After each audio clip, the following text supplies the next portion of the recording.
예, 이번에는 법률행위 목적의 가능에 관해서 말씀을 드리도록 하겠습니다.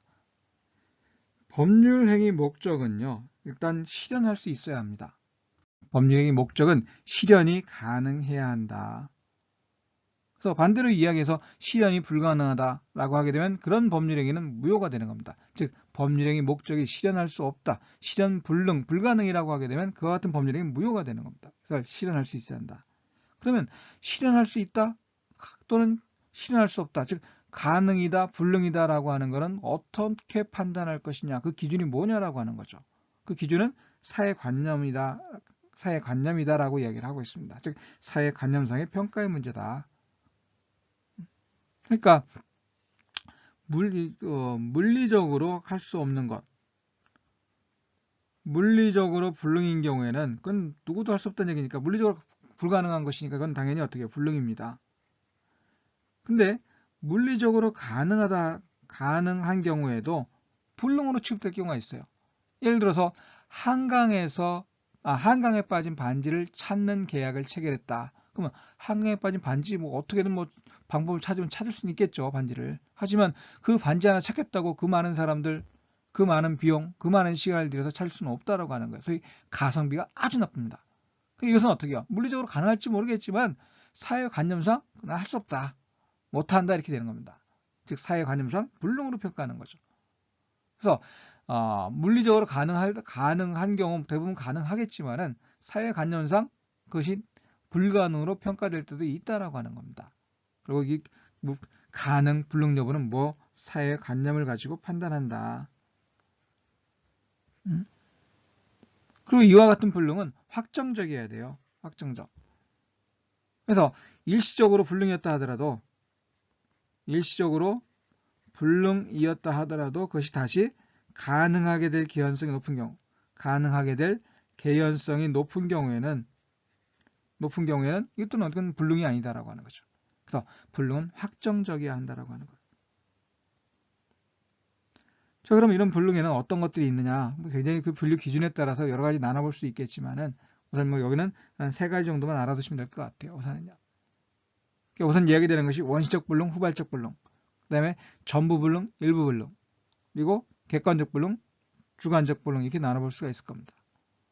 자, 그러면 원시적 불능, 후발적 불능은 어떻게 무엇이냐라고 하는 것인데요. 결국 불능 사유가 발생한 시점, 불능 사유가 발생한 시점을 기준으로 판단을 하는 겁니다. 발생 시점. 그래서 불능 사유가 법률행위를 하기 전에 이미 발생했다. 이건 원시적 불능입니다. 원시적 불능. 그리고 법률행위를 일단 성립하고 나서 그 이후에 불능인 걸 갖다가 후발적 불능이라고 이야기를 합니다. 후발적 불능. 그건 계약 법률행위 할 당시부터 이미 불능인 걸 원시적 불능. 법률행위가 성립하고 나서 이후의 불능을 후발적 불능이라고 이야기를 하는데, 보통 법률행위 목적의 불능이라고 이야기를 하면 이 원시적 불능만을 이야기를 합니다. 원시적 불능. 왜냐하면 법률행위 할 당시 가능했는데 그 이후에 불능이 됐다. 일단 법률행위 할 당시에 그 목적은 가능했으니까 그 법률행위는 어떻게 되는 거죠? 일단 유효한 겁니다. 하지만 그 이후에 불능이 됐으니까 그건 그 위에 그 불능이 된 것에 대해서 누가 책임질 것이냐, 이 문제만 남는 것이고, 어쨌든 이 후발적 불능의 경우는 그 법률행위 자체는 효력이 있다, 유효하다라고 하는 거죠. 그러면 이 원시적 불능은 당연히 이제 법률행위 할 당시부터 이미 불능인 것. 예를 들어서 주택에 대해서 매매계약을 체결했는데 그 주택에 대해서는 이미 계약을 체결하기 전에, 매매계약을 체결하기 전에 이미 화재가 나서 어떻게 해요?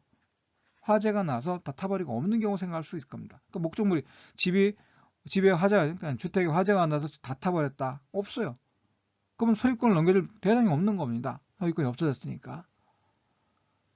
따라서 이런 경우에는 어떻게 해요?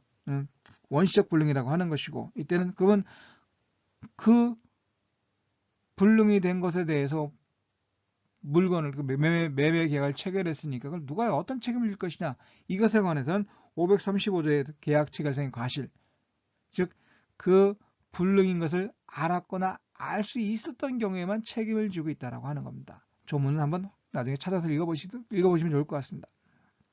그래서 원시적 불능은 법률행위 이전 하기 전에 이미 불능인 것을 원시적 불능이라고 이야기를 하고 이건 당연히 어떻게 무효가 된다라고 하는 겁니다.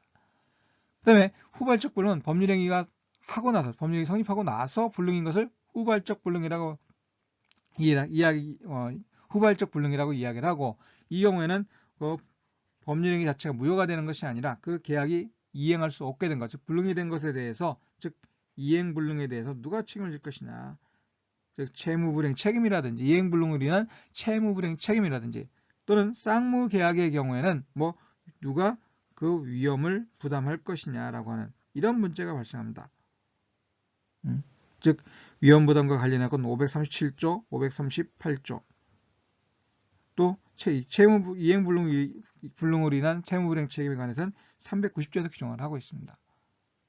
그래서 후발적 불능의 경우는 법률행위 그 자체가 무효가 되는 것은 아니다라고 하는 것, 이렇게 이해하시면 될 것 같아요.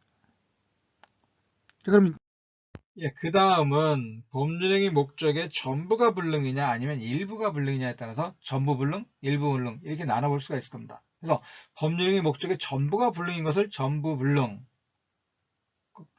그 다음에 일부가 불능인 걸 일부 불능이라고 이야기를 하는데, 이걸 왜 구분하냐라고 하는 것인데요. 이거는 일부가 불능인 경우에는 137조의 일부 무효의 법리, 일부 무효의 법리에 따라서 일부 불능을 해결합니다. 그래서 원칙은 전부가 불능이다라고 하는 거죠. 일부가 불능인 경우 원칙은 전부가 불능이다. 하지만 예외적으로 그 불능인 부분이 없더라도 법률행위를 했을 것이라고 인정될 경우, 그때는 나머지 부분만 가능인 것이니까 그것만 가지고 법률행위를 효력을 인정하는 겁니다. 나머지 것만 법률행위 목적으로 인정하는 거죠, 결국은. 그럼 예를 들면 이런 얘기입니다. 주택과 창고를 모두 구입하는 매매계약을 체결했는데, 매매계약을 체결하고 나서 보니까 어떻게 해요? 주택에 화재가 났습니다. 그 전에 화재가 날 수도 있겠지만은, 주택과 창고를 모두 구입을 했는데, 한 번에. 근데, 요 일부가 불능인 경우 이거 어떻게 할 것이냐. 이 창고인 부분이 없더라도 계약을 체결했을 것이다. 즉, 법률행위를 했을 것이다 라고 인정되는 경우에는, 그때는 어떻게 해요? 이것만 가지고 매매계약의 효력을 인정할 수 있다라고 하는 거예요. 매매계약의 효력을 인정할 수 있다. 하지만 이것만 가지고는 안 된다. 왜? 난 창고가 꼭 있어야겠다. 이럴 경우가 있겠죠. 이때는 어떻게 해요? 창고가 꼭 있어야 되는데 지금 창고가 없으니까 그건 전부 불능과 마찬가지다라고 하는 겁니다. 전부가 불능인 것과 마찬가지다. 결국은 법률행위의 목적에 일부가 불능인 경우 원칙은 전부가 불능이다. 하지만 그 불능인 부분이 없더라도 나머지 부분만을 가지고도 매매계약과 같은 법률행위를 했을 것이라고 인정되는 경우는 그때는 어떻게 해요? 그 부분만에 대해서만 효력 인정하자라고 하는 거죠. 계약의 법률행위의 효력을 인정하자. 그럼 어떻게 하겠습니까? 이런 경우 청구에 대한 부분은 대금 감액이라든지 이런 것이 대금 감액 같은 것을 하거나, 아니면 계약의 목적을 달성할 수 나머지 갖고는 계약의 목적을 달성할 수 없으면 어떻게 계약을 해지하거나 이렇게 되겠죠. 그래서 일부가 불능인 경우는 원칙은 전부가 불능인 것으로 따라서 다뤄지지만, 그 일부가 불능이라 하더라도 나머지 가능한 부분을 가지고도 법률행위를 했을 것이다 라고 하는 경우는 그 부분에 대해서만 법률행위 효력을 인정하자. 즉 법률행위 효력을 인정하자라고 하는 겁니다. 그렇게 이해하시면 될 것 같아요. 그 다음에 객관적 불능, 주관적 불능 이렇게 나누기도 하는데요. 즉 객관적 불능이라고 하는 건 누구도 그 법률행위 목적을 실현할 수 없는 경우입니다. 어느 누구도 그 법률행위 목적을 실현할 수 없는 경우를 이야기를 해요. 반대로 이야기를 하면 주관적 불능은 어떻게 해요? 그 당의 법률 행위자에게만, 즉 행위자만 할 수 없는 것, 불능이다라고 하는 겁니다. 그래서 객관적 불능, 주관적 불능 또 이렇게 나눠볼 수도 있다라고 하는 것인데요. 그러면 이 불능을 뭐 지금 원시적 불능, 전부 불능, 일부 불능, 원시적 불능, 후발적 불능, 전부 불능, 일부 불능, 그다음에 객관적 불능, 주관적 불능 이렇게 나눠봤습니다. 일단 기본적으로 이것만 알아두시면 될 것 같아요. 그러면 법률행위를 하기 전에 이미 불능이고, 즉 원시적 불능이고, 그것이 객관적 불능인 경우 주관적 불능으로 나눠볼 수 있다라고 하는 겁니다. 그 다음에 객관적 불능도 같이 어떻게 해요? 전부 불능과 일부 불능으로 나눠볼 수 있다라고 하는 겁니다. 그럼 법률행위를 할 당시에 이미 불능이고 다른 사람도 누구도 할 수 없는 불능이고 전부가 불능인 경우는 어떻게 해요? 아무도 할 수 없으니까 그 법률행위는 무효가 됩니다. 다만 535조에 따라서 그 법률행위가 불능이라고 하는 걸 알았거나 알 수 있었을 자는 상대방에 대해서 어떻게 해요? 신뢰이익의 손해배상 책임을 진다라고 하는 겁니다. 이게 535조의 계약 과실상의 책임이라고 하는 계약 과실상의 책임이다. 과실 책임이다. 그리고 원시적 객관적이지만 원시적 객관적 불능이지만 그 일부가 불능인 경우는 아까 말씀드린 것처럼 일부 무효 법리에 따릅니다. 다만 이 경우에 유상계약인 경우에는 그 일부 불능인 부분에 대해서 담보 책임을 지게 돼 있어요. 뭐 이런 얘기죠. 그 대금 감액, 예를 들어서 담보 책임이라고 하는 건 대금을 감액하거나 아니면 그 일부가 즉 일부가 불능인 것 때문에 계약의 목적을 달성할 수 없으면 어떻게 하겠습니까? 계약을 해지할 수밖에 없겠죠. 계약 해지. 조문 한번 읽어보시면 될 것 같아요. 그 다음에 이 경우 선의의 매수인은 그 상대방에 대해서 손해배상 책임을 갖다가 물을 수가 있다라고 하는 겁니다. 이와 같은 담보 책임, 유상계약에서 인정되는 담보 책임을 지는 것이 문제가 될 것이고, 그리고 객관적 불능이 이렇고요. 그 다음에 주관적 불능의 경우, 주관적 전부 불능의 경우 역시 담보 책임을 집니다. 뭐 당연히 뭐 계약 해제라든지 손해배상 책임을 물을 수가 있다라고 하는 것이고요. 물론 악의의 매수인은 아닙니다. 선의의 매수인인 경우에 그 계약 해제하고 손해배상 책임을 물을 수 있다. 일부가 불능인 경우 마찬가지입니다. 이것도 대금 감액을 하거나 선의의 매수인의 경우에는 거의 계약 해제, 계약의 목적을 달성할 수 없으면 계약 해제라든지 아니면 상대방에 대해서 손해배상 청구를 할 수가 있습니다. 그리고 후발적 불능의 경우는 그것이 채무자에게 규칙사유가 있느냐 없느냐 가지고 또 판단을 해요.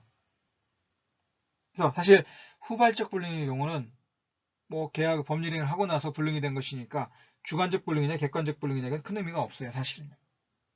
그래서 귀책사유가 채무자에게 있느냐 없느냐가 더 의미가 있습니다. 그래서 채무자에게 귀책사유가 있는 경우에는 채무 390조에 따른 즉 채무불이행 책임, 이행불능으로 인한 채무불이행 책임을 집니다. 채무자에게 귀책사유가 없는 경우 이때는 어떻게 책임질 수 없죠. 다만 그 쌍무계약에 있어서는 위험부담의 문제가 발생을 해요. 즉 대가를 받지 못할 위험을 누가 부담할 것이냐라고 하는 것이 위험부담이고 그 위험을 누가 부담할 것이냐라고 하는 게 위험부담이라고 하는 겁니다. 그건 누가 채무자가 부담하는 것이 원칙입니다. 그래서 쌍무계약에 있어서는 즉 채무자에게 규칙사유가 없는 경우는 쌍무계약의 경우 뭐 위험부담의 문제가 발생한다. 그렇게 이해하시면 될 것 같아요. 그래서 537조, 538조 채무자 위험부담 주의하고 채권자의 귀책사유로 인한 이행불능에 관해서는 한 번씩 조문을 확인해 보시면 될 것 같습니다. 가능에 관한 얘기는 이 정도로 하고요. 계속해서 민법 이야기 이어갈 수 있도록 구독, 좋아요 눌러주시면 감사하겠습니다.